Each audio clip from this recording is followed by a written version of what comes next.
Uh, so Ark here, and I just finished the main quest for the DLC 2 for Breath of the Wild, and oh my god, is it freaking amazing!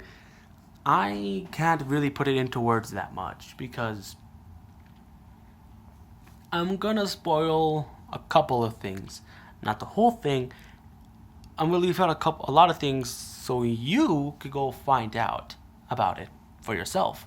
I'm just gonna be talking about the bike that you all saw at the end of the trailer and the beginning of the ending and the beginning. Not all of the ending, just about the bike and beginning of it. So I'm gonna start with the beginning because this is the beginning of the video.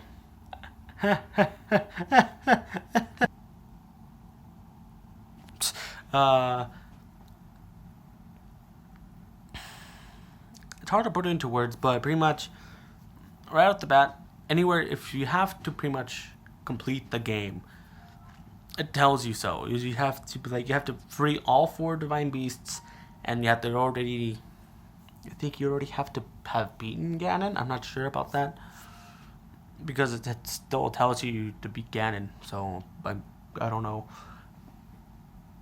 But at the beginning, it's that that keyblade you saw, as HMK puts it, it's a freaking keyblade.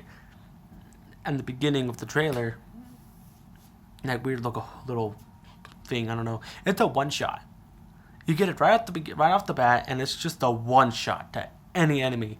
And there are new enemies on the plateau now, which is cool. I'm not sure if they were just there because of the trial or they were just they're there permanently. I haven't checked yet. I'll have to do that later. But yeah, it's a one shot to any enemy. But the cool thing about it, which I liked what they did, is that it's also it makes you a one shot. It literally sucks up all your hearts, all of your hearts. I could have said that better. All of your hearts until it's just a quarter of a heart, which makes you a one shot. The description of it reads, a one shot weapon that makes any enemy pretty much a joke. But the same can be said about you,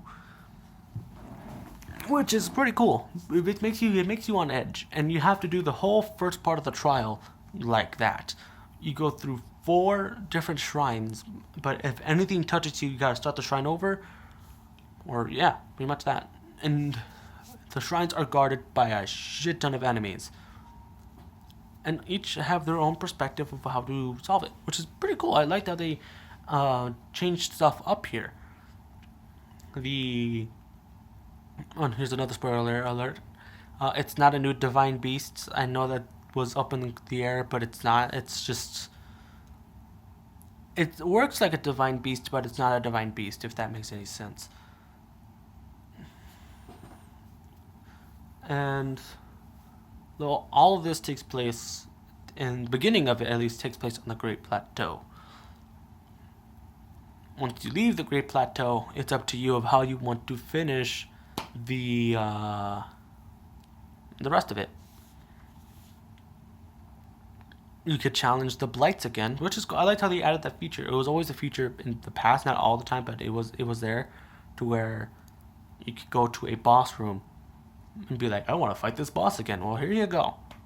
They did that in Majora's Mask, and yeah, they did that in Majora's Mask.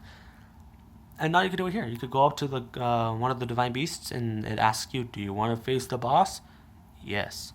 If you had fun fighting one of them, well, you get to face him again. But here's the twist: you're limited on sources. You are very limited of what you could do.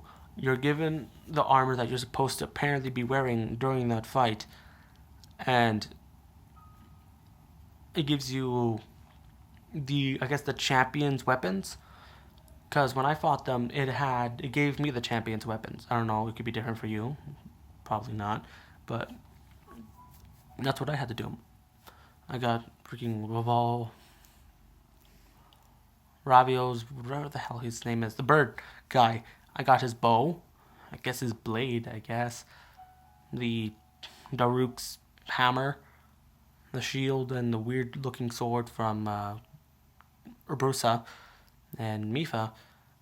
Like, you get her staff and her bow, which is cool. And there's that. Now onto the bike. Onto the bike. That's not good. I see that thing at the bottom. Anyway, so on the bike is really fucking cool. I like it. You put your horse at sprinting. That's how fast the bike is. It's not unlimited. You do have to put resources into it so it could keep going. How do you do that, you say? Well, you know all those monster parts you've been gathering up now? You use those to fuel up your bike. You literally get off, hold them in your hand, go out to the bike, and boom, there you go. It has gas now. And, well, yeah, the only thing I kind of wish they did is making the bike faster and it not running out of fuel so fast. Because, well, yeah, you know, I guess it makes sense. I don't know. To me, I wish they could have made the fuel tank, I guess, bigger. Or make it last longer, because it dies pretty fast on me. I might be using it wrong. I don't know. And, yeah, that's about it. I'm not going to spoil anything else about it. Everything else about it, you have to find out about yourself.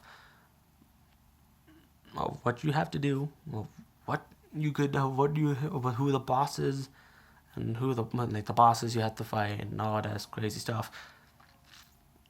All that you gotta figure out on your own. I'm not gonna spoil it for you because I don't want to get in trouble. So I need an outro for my shit now, but because I think I'm gonna start uploading more, at least like this, like me asking questions about what is this, or reviewing some of my favorite games with you guys. That's if anyone even watches this. I know there's only one person watching it. Share my videos. But